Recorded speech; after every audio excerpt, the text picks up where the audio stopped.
As the dawn of the new century broke, inside a nation haunted by hatred, there were many yearning for change.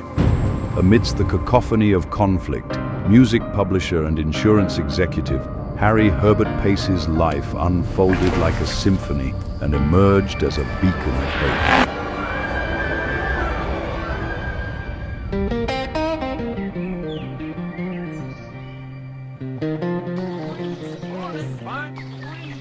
Born on January 6, 1884, in Covington, Georgia, Herbert Pace's story begins in humble surroundings.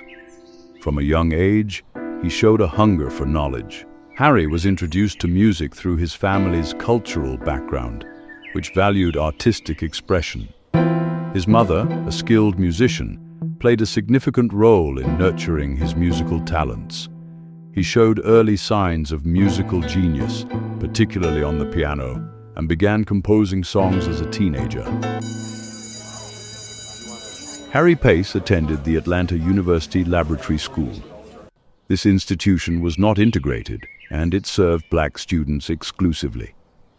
It was established during a time when racial segregation everywhere was the law of the land. While it provided quality education for black students, it operated within the context of a segregated educational system. It was there that he forged a transformative bond with his mentor, the illustrious W.E.B. Du Bois, his guiding light, teacher, and soon-to-be partner in the realm of possibilities. As Pace graduated valedictorian in 1903 at just 19 years old, he also bore the weight of his identity in a racially divided society, where every success of a black man was often met with skepticism and hostilities. Du Bois' emphasis on the importance of cultural expression and the talented tenth greatly inspired Pace, hence the beginnings of a brainstorm to create his own music company.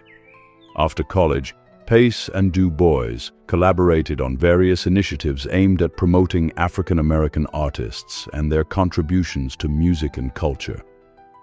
Their partnership was emblematic of the movement to recognize and celebrate black talent, particularly in the face of systemic racism. Alongside Du Bois, he ventured into the printing industry in Memphis, where they collaborated on the short-lived magazine, The Moon Illustrated Weekly. Despite their collaboration, Pace and Du Bois faced challenges within the African-American community and from the broader society. Their differing views on the best strategies for achieving racial equality occasionally created tensions between them.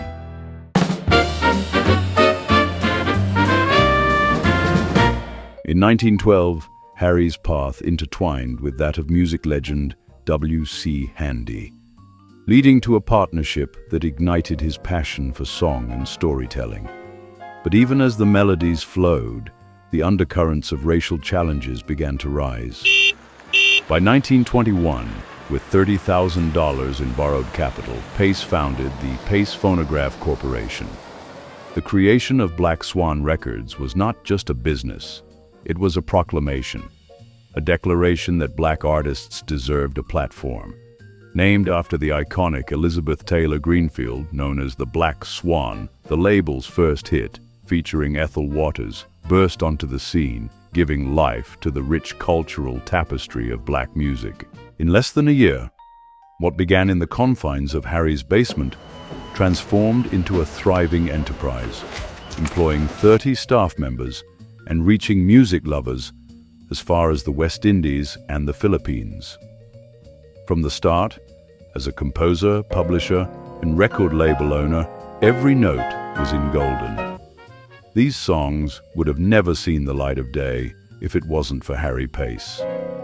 I'm Just Wild About Harry. This song, which was co-written by Eubie Blake and Noble Sissle, is one of his most remembered compositions.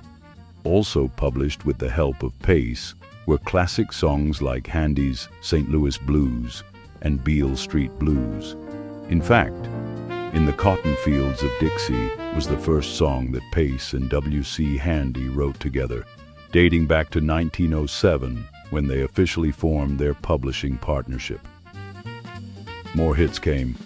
I'm Gonna Give You a Try, In the Evening by the Moonlight, and who can forget the timeless hit, There's a Rainbow Round My Shoulder. This song enjoyed popularity and was recorded by various artists.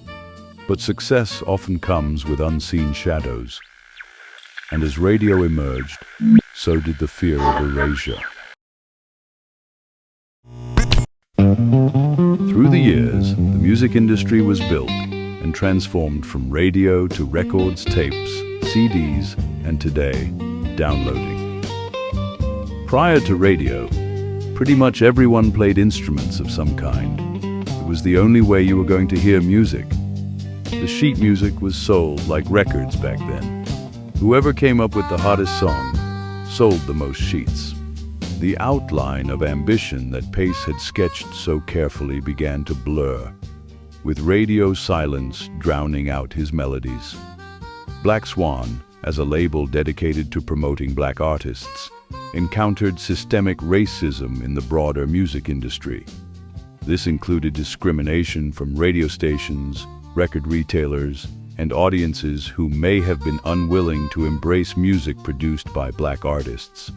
A predominantly white-owned and controlled music industry largely marginalized black artists and their contributions, making it difficult for Black Swan to carve out a lasting niche or gain recognition on par with its white counterparts. But could you just have imagined if Black Swan was able to hold on to its powerhouse artist, Ethel Waters? Sometimes we are unwittingly our own worst enemy. By 1923, bankruptcy loomed like a storm cloud, and the dreams woven into his label began to dissolve, sold off like old records, a painful echo of a once vibrant history.